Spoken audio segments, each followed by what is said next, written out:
Bruce's big call Dinar Intel Thursday night the 2nd of January 25. Listen to the full version on the official dinarreport.com website and become our supporter on Patreon. Bruce's big call Dinar Intel Thursday night the 2nd of January 25. Transcribed by Wiser, now emailed to recaps.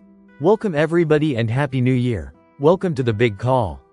It is Thursday, January 2nd, 2025 and you're listening to the big call. I'm glad everybody's here. Thank you SAT team for getting the signal out all over the globe to as many as 200 countries we believe we've been to before. And thanks for tuning in everybody, whether you're no matter how you're listening. If you're listening live, or if you're listening on Memorex, meaning on the recorded line, or on the replay link. So thanks for coming in. So let's move into where we are on Intel. I can tell you guys, today is the second we supposed to get notified today.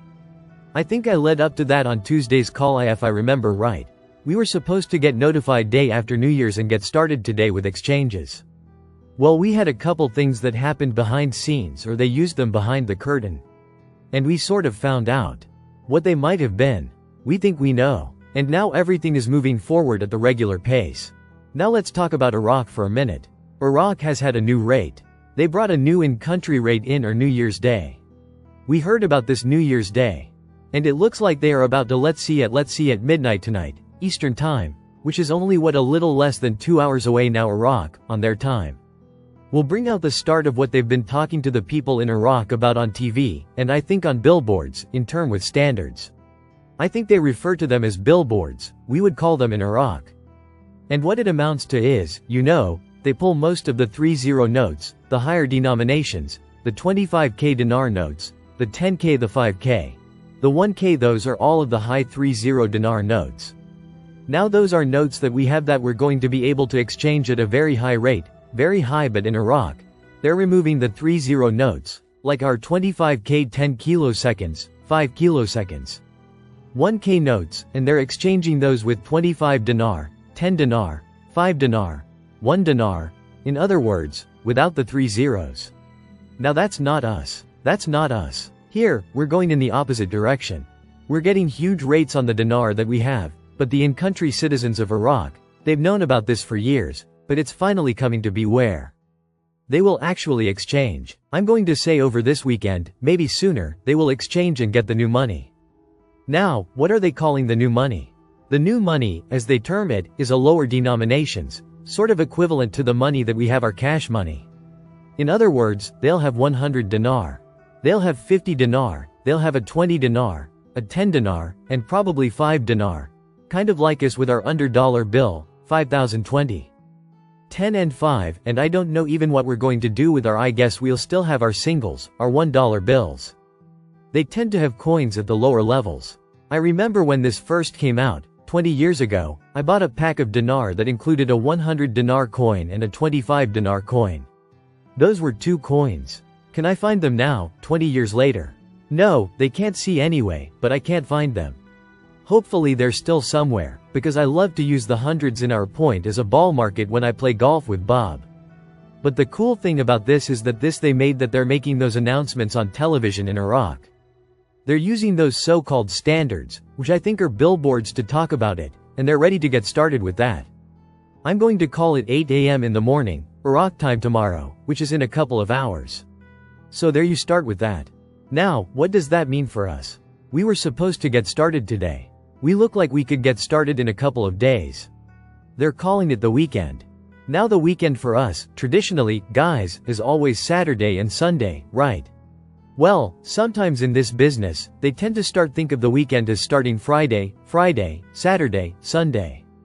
So somewhere in that time frame, I'm going to say as early as Friday and as late as Sunday, we should be getting our notifications by email with the 800 number, and we should be able to get started with our exchanges. www. I went super long on my Intel on Tuesday night's call. I guess I felt I needed to fill, but really, I'm not going to fill them. But I'm going to tell you one little thing about the Quantum Access Card. Quantum Card and our Quantum account. I just want everybody to realize that once you're exchanged monies from your currencies and from your ZIM that are redeemed as a bond, those all go into your Quantum accounts. Then you need to move those funds that don't grow any interest at all in your Quantum account. It's a safe, treasury-backed, gold-backed account. When you need to bring some money into your primary Wells account or a secondary Wells account or another bank, when you get them set up. Okay, that money needs to be moved using your Quantum card. It's 3 times thicker than a normal credit card. It could be made of titanium. I don't know. It's supposed to be metallic. It should be pretty sturdy, and it has 3 chips in it, 1 chip to record your biometric finger or thumbprint, 1 to record the account information that you have, and 1 for probably the balance of information that you have in your account. Okay, now that card is used when you want to transfer funds from your Quantum account into your bank accounts. And I've been told you can link 3 different banks to the Quantum card. I'm going to start with Wells, stay with Wells, and maybe I'll add 1 or 2 more accounts to it. I'm not sure yet what I'm going to do, but you guys do what you want to do. Now, the thing I want you to know about the Quantum account is how to activate it. You activate it with a biometric fingerprint or thumbprint. Okay, that's recorded, that goes in there. And of course, you've got a brand new username and a brand new password for the username, and then you have an all new 5-digit PIN code, 5 numbers, okay, that you create. That's another thing. And you also have a brand new email that you're setting up explicitly for this purpose, with a password into that email. How many things is that biometric finger thumbprint? 1, 2 is your name. 3 is your password for your user. 4 is your 5-digit PIN code. 5 is your new email. Is your password to get into your email. I think that's everything to get you into your Quantum account. And then you earn some interest on the interest negotiable, and it's a very strong interest rate you can negotiate too. The lower the money you have, in terms of all these exchanges and ZIM and everything, the more you have, the lower your interest rate will be. Earning interest that makes sense. You got trillions and zillions of dollars worth. You really don't need a pretty high interest rate at all. You don't really need the money. But if you've got, let's say that money, you had a low on their individuals. Let's say, instead of billions or trillions, you might end up getting a higher rate. You can negotiate that rate up higher, and they'll work with you on that. I'm trying to think if there's anything else there's nothing else I can think of other than when you call. I believe they're going to ask you, either with an AI voice or a person. When you get called the 800 number at the call centers, you're going to give them your name and you're going to tell them the zip code where you want to exchange. In other words, either your home zip code or your business zip code, or let's say you're traveling, and you know a zip code in the area where you're staying, and you want to exchange in Georgia. When you really live in Texas or whatever, but you're on the road or whatever, you've got your currency with, and now you're going to call in and set your appointment. Now the emails that come out, which we should get over this weekend starting, I'm going to say Friday, maybe Saturday, maybe Sunday. Whenever those come in, you should have some instructions on when you are to call. Please obey those instructions whenever it tells you what day and time to call. Go ahead and do it. Do it that way. Okay, one other quick thing about med beds, and then we'll go. The med bed. When you go in for your med bed appointment, you have the opportunity to refer 6 people to go in when they are able to. So you want to have a list of those 6 by name and phone number, maybe address too, if you know it, okay, but certainly name and phone number so they can contact them, come in, and to give them an appointment. Now, if they are Zoom holders and they're older, they have dire need, like they're really hurting physically, they have priority. They will be given priority, they want the ZIM holders. Now it could be refer people that don't have any currency. It could be, I know a couple, and I plan to refer 1 or 2 like that.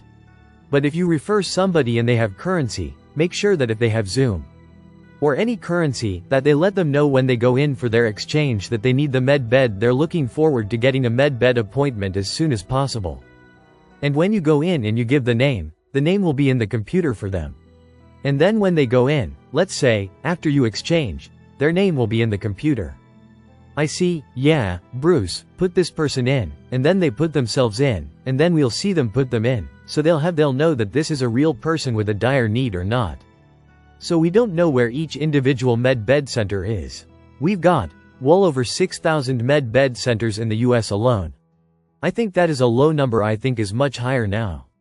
But don't worry. Yes, you'll sign an NDA so that you do not discuss where you went for this med bed treatment. You will not tell who helped you, and any of the specifics like that.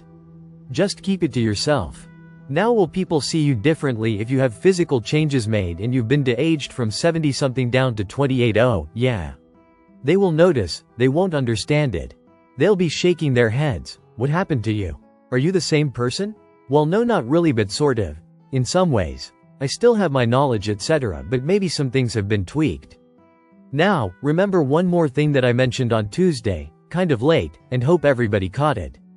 If you have Dinar and you would like the contract rate, which is substantial, and moving up as we speak today, ask them for it politely. Yes, please, I would like the contract on the Dinar, please. Did that. If you have Dinar, I don't care if you got 2 or 3 notes, or you got, 20 or 50 million dinar, and you're not limited. And this is something that's been out there and it's repeated itself. There are no limits. If you've got 100 T notes of ZIM, you're going to get the same. I don't care if you've got 20 quadrillion in ZIM to 100 notes or 50 T notes. Okay, so there's no limit. They do not restrict you because you have a lot. But what's going to happen is all of that is going to wind up in the quantum account, and then you get to move that. A few billion at a time, let's say, into your bank account, and then you'll earn interest on what is moved into your bank account. Alright, that's all I was going to bring up today. I think it's time to go ahead and pray the call out and see how this thing. It comes out for the weekend, for us. Okay, I think that's really what I wanted to say tonight. I'm glad we got it all in. Listen to the full version on the official DinarReport.com website and become our supporter on Patreon. Source: Dinar Recaps.